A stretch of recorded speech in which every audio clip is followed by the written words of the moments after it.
Саламатсыңарбы балдар? Сабакка даярбызбы? Барбыз. Дептер, ручка, китептерди баарын алабыз. Эреже дептерди алганды унутпайбыз. Китепти алып, 178-бетти ачабыз. Ондук бөлчөктөрдү көбөйтүү жана бөлүү параграфын. Бүгүнкү тема ондук бөлчөктөрдү ондун даражаларына көбөйтүү. Бүгүнкү сабактын максаты ондук бөлчөктөр жөнүндө түшүнүктүү окуучуларда калыптандыруу, ондук бөлчөктөрдүн ондун даражаларына көбөйтүү ыкмаларын үйрөтүү жана ондук бөлчөктөрдү ондун даражаларына көбөйтүү ыкмаларын үйрөнүү аркылуу мисалдарды өз алдынча чыгара алуусун камсыздоо. Окуучулардын жана ондук бөлчөктөрдүн турмушубузда ошол ондун даражаларына көбөйтүүнүн турмушубузда колдонулган тармактарын үйрөтүү. Анда сабакты баштаардан мурда өтүлгөн темаларды кайталоо максатында математикалык диктант жазып алалы. Баарыбыз жаздыкпы? Математикалык диктант деп коебуз. Числону жазып, теманы жазып, анда биринчи суроо. Биринчи суроо бул тик бурчтуу үч бурчтуктун тик бурчун түзгөн жактарынын аталышы. Тик бурчтуу үч бурчтуктун тик бурчун түзгөн жактарынын аталышы. Экинчиси, дурус бөлчөккө мисал жаз. Каалагандай дурус бөлчөккө мисал жаз. Үчүнчүсү, алымы бөлүмүндөн чоң болгон бөлчөктөрдүн аталышы. Алымы бөлүмүндөн чоң болгон бөлчөктөрдүн аталышы. Төртүнчүсү, кирешени табуунун формуласы. Кирешени табуунун формуласы, пайданы. Башкача айтканда. Бешинчиси, 1 ар канча метр квадратка барабар. 1 ар канча метр квадратка барабар. Баарыбыз жазып бүттүкпү? Жазып өткөн болсо, кандай баарыбыз кызыл ручкабызды алабыз, текшеребиз. Баарыбыз дайыма мен силерге айтам, совесть менен чындап текшергиле. Өзүңөрдү чындап текшергиле. Анда жоопторун экранга чыгарам. Биринчиси бул катет экен, тик бурчтуу үч бурчтуктун тик бурчун түзгөн жактарынын аталышы. Экинчиси, дурус бөлчөккө мисал.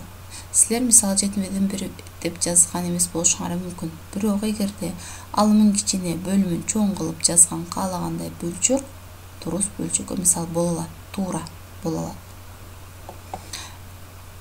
Үчүнчүсү, буруш бөлчөк, бул алымы бөлүмүнөн чоң болгон бөлчөктөр, буруш бөлчөктөр. Төртүнчүсү, пайданы, кирешени табуунун формуласы. Пайданы табуунун формуласы. Бешинчиси, 1 ар 100 метр квадратка барабар. Ар деген өзү эмне эле? Ар деген бул жактары 10 метрге барабар болгон квадрат болчу.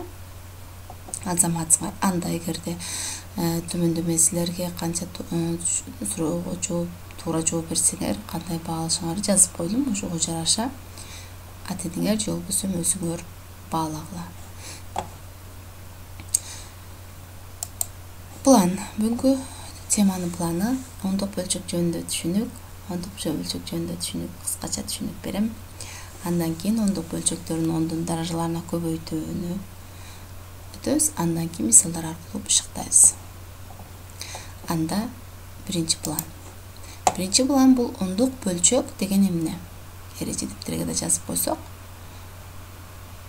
Ондук бөлчөк бул бөлүмү 10 санынын бүтүн даражасы болгон бөлчөк. Бөлүмү эмне болуш керек экен? 10 саны же болбосо 10дун бүтүн даражасы болгон сандар болуш керек экен. Мисалы, бул жерге мен 100дөн 12 деген бөлчөк жаздым. Бөлүмү эмне болуп атат? Бөлүмү 10дун экинчи даражасы. Экинчи даражасы бул 100дү берет бизге. Бул бир ондук бөлчөккө мисал. Экинчи мисалы 1000ден 253 деген. Бунун бөлүмү да, бул сандын бөлүмү дагы эмне? 10'dun 3. darajасы. 1000 деген сан 10'dun 3. darajасы деген сан. Üçüncüsü olsa 10'dan 3 misалы. Бұл дағы бөлімі 10'dun 1. darajасы болып атады. Бүтін darajасы болып атады. Бұл дағы 10'дық бөлчөккө мисал болот. Эми 10'дық бөлчөк бөлүмүндө канча 0 болсо, бөлүмүндө канча 0 болсо, алымындагы сандын оң жагынан ошончо цифраны үтүр менен бөлүп, бөлүмү жок жазылат. Канча 0 болуп атат? 3 0 болуп атат, бул жерде. Алымындагы сандын канча цифрасы бар? 3 цифрасы бар. Канча 0 болсо, ошончо цифраны оң жагынан үтүр менен бөлүп, ошончо цифраны мына 3 0 болду. 3 цифраны 0 менен бөлүп, үтүр менен ажыратып койдук. Бул 1000'ден 259 деген сан бөлүмү жок 0 бүтүн 1000'ден 259 деп мындай түрдө жазылат. Дагы бир мисал 10.000'ден 456. 10.000'ден 456'нда бөлүмүндө канча 0 бар? 4 0 бар. Алымында болса канча цифра бар? 3 цифра. 4 0 болса, значит 4 цифра оң жагынан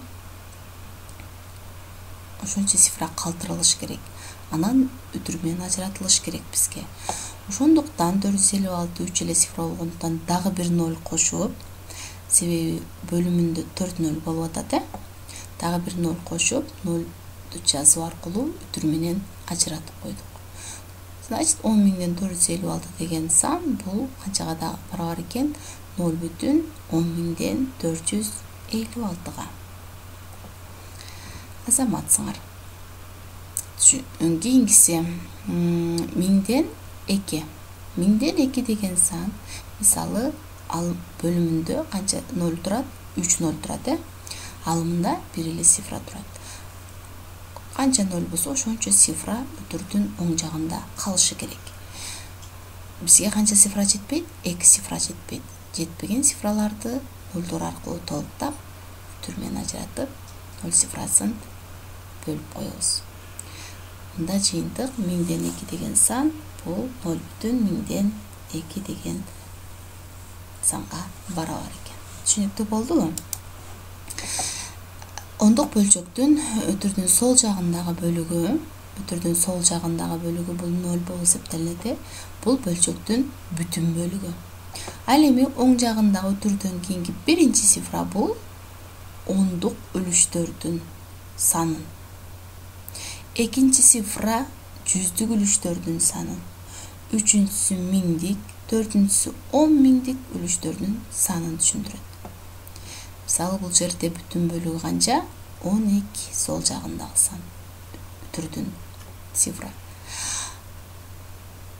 А миңдик бөлүгү бул үтүрдөн кийинки оң жагындагы 3-чү сан бул 5. Бул миңдик үлүшү. Ондук үлүшү 3, жүздүк үлүшү 6'га барабар. Түшүнүктүү болду. Анда экинчи планга өтөбүз. Экинчи план ондук бөлчөктү 10'дун даражаларына көбөйтүү үчүн эмне кылышыбыз керек?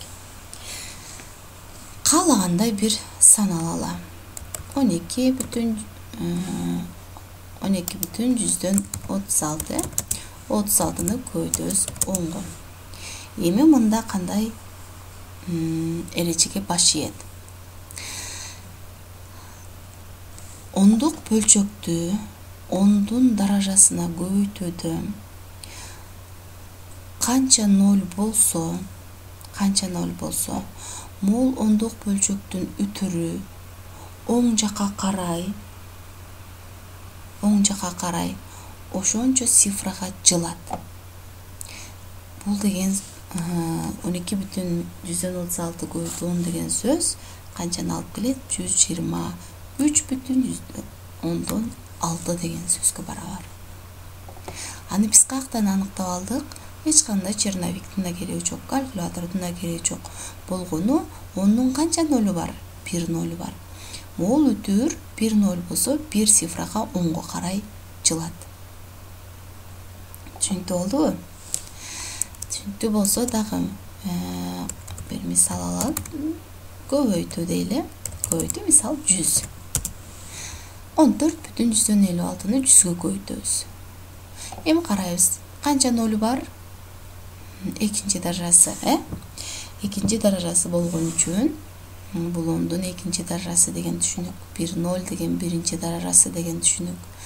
2 0 деген экинчи даражасы. Эгерде экинчи даражасы болсо, анда могул үтүр 2 цифрага 10го жылат.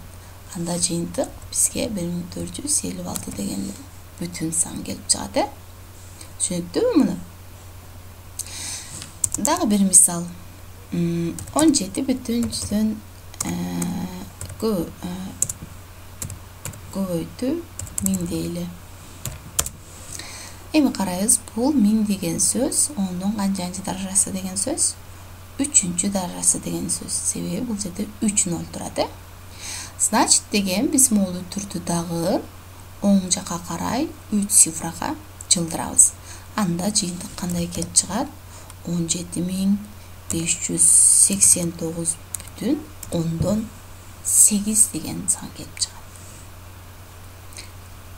Канча нолу болсо, ошончо цифрага 10го карай үтүр жылды. Түшүнүктүү болдубу? Эми муну кантип далилдесек болот? Мисалы, 12,136-ны кантип жазабыз? Бөлчөк түрүндө эгер жазсак, бул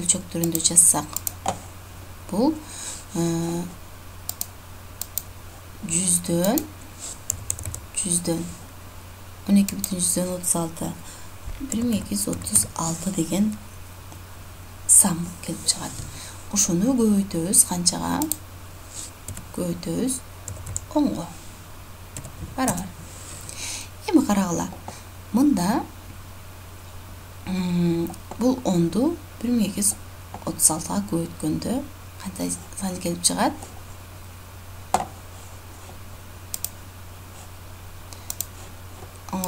Көбөйткөндө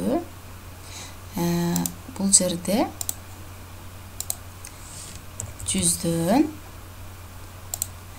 12,360 деген сан келип чыгат. Себеби 1 0 артына кошулуп 12,360 деген. Бул сандан жыйынтык чыгарып койсок, эми карагыла, мында деген жогоруда айтылып өткөн эрежеге келебиз. Канча нолу бар? 2 нолу бар, бөлүмүндөгү цифранын 2 нолу бар. Ошондо үтүрдүн оң жагынан канча нолу болсо, ошончо санды таштап үтүр менен ажыратабыз, Анда 2 нолу болгондуктан 2 цифраны ажыратсак 0,6 ажырайт. Ошондо 123,60 деген, Бул үтүрдөн кийинки 0 эч кандай мааниге ээ болбогон үчүн муну жөн гана 123,6 деп жазууга мүмкүн. Бул жыйынтык кайра эле эмне болду? Чыгып келди бул жерден дагы. Эгерде момундай турдө иштесек дагы ушул эле жыйынтыкты алабыз. Түшүнүктүү болдубу? Жерде дагы бир мисал келтирели. Мисалы 2,3'тү көбөйтөбүз 100гө, Эми карагыла, мында үтүрдөн 100'дүн бул 100 деген 10'дун экинчи даражасы 2 0 турат, 2,3'тө үтүрдөн кийин канча цифра турат? 1 эле цифра турат. Бизге 2 0 болгон үчүн 2 цифрага үтүр жылыш керек, Мындай учурда, балдар көңүл бургула, мындай учурда эгерде үтүрдөн кийинки цифралар жетишпесе, анда жетишпеген цифралардын ордун нолдор аркылуу толуктайбыз. Мисалы, мында не деген болот? 230 деп келип чыгат. Себеби карагыла, мында 2-0 болгон үчүн, муну өтүрдөн кийин 1 эле цифра болгон үчүн, өтүрдөн кийин жетишпеген цифралардын ордун 0 аркылуу толуктап койдук. Дагы бир мисалы көбөйтөбүз 1000ге дейли. Мында канча 0, 3-0 бул ондон 3-чү даражасы. Значит, бул өтүр дагы 3 цифрага оңгочулушу керек болчу. Бирок бизде өтүрдөн кийин 1 эле цифра турат. Значит, канча 0 менен толукталат? 2 цифра жетпейт. Демек, 2 цифра ордуна 0, 2-0 кошулуп толукталат. Момундай 456.200 деген сан келип чыкты. Бул түшүнүктүү болдубу? Эгерде өтүрдөн кийинки сандар, цифралардын саны нолдордун санына дал келбесе, жетишпесе, анда анын ордун нолдор аркылуу толуктап коет экенбиз. Түшүнүктүү болгон болсо, анда көнүгүүгө өтөбүз. Эми карагыла. Көнүгүүдө 430 көнүгүү. Таблицаны дептерге көчүрүп, анан боштуктарды толтурушубуз керек. Эми карагыла, бул өйдөдө силерге үлгү берилиптир. 1 мм бул деген сөз, 0,1 см деген сөз. Кайдан келип чыкты? Бул 1 мм дегенди канчага бөлдүк? 10го бөлдүк. Себеби 1 сантиметрде 10 мм бар. 1ди 10го бөлгөнүбүздө 0,1 деген сан келип чыкты. Дециметрге айландырууда 1 дециметрде канча сантиметр бар? 10 сантиметр бар. Айландырууда ал дагы бир 0 кошулуп 0,1 дециметрге барабар болуп калды. Ал эми бул 1 метрде 10 дециметр болгон үчүн муну кайра метрге айландырганыбызда 0,1000ден 1 келип чыкты. Ал эми километрге айландырганыбызда 0,1 миллиондон 1 километрге барабар экен. Азаматсыңар. Анда кийинкилерди өзүбүз толукташыбыз керек. 1 сантиметр бул жери боштук берилиптир, барабар экен канчага? 1 сантиметрге. 1 сантиметрде канча миллиметр бар? Боштук канча менен толтурулат? 10 мм. 10 мм бул 1 сантиметрге барабар. Эми жогорудагы эрежени жогорудагы үлгүдө берилген мисалды эске алып пайдаланып, анда бул жерде бир боштук дециметр. Канча дециметр бар? Мында 0,1 дециметр болуп калат. Каяктан келип чыкты бул? Бул 1 дециметрде канча? 10 сантиметр бар. 1 сантиметрде канча дециметр бар дегенде, анда 1ди бөлөбүз канчага? 10го бөлөбүз. Анда келип чыгат 0,1. Ушундай эле эрежеге таянып, кийинки келип чыгат. Мисалы 0,1 дециметрде канча метр бар? Анда 0,1 метр бар. Эми мындан километрге өтсөк эгер, канча километр болуп калат? 0,1 километрде канча метр бар? 1000 метр бар. 1000 метрде, значит, 3 0 кошулат. А мунун өзүнүн да 0 бар, 1 болуп толукталып километр болот. Бул келип чыккан жыйынтык бардыгы бир эрежеге баш ийип келип чыкты. Эми мындан кийинкилердин баарын ушуларга салыштырып чыгарасыңар. Чыгарып бүткөндөн кийин тапшырма катары тапшырма номер 431 аласыңар. 431 дагы болгону мында узундук бирдиктерин 430 чыгарган болсок, мында масса бирдиктеринде 1 граммда канча килограмм бар, же болбосо 1 килограммда канча тонна бар деген сыяктуу ушундай мисалдар аркылуу. Эгерде түшүнбөй атсак, баарыбыз 178 бетти ачып, китепти кайра окуйбуз. Түшүнбөй аткан мисалдарыңарды окуп, мисалдарды туура чыгарганга аракет кылабыз.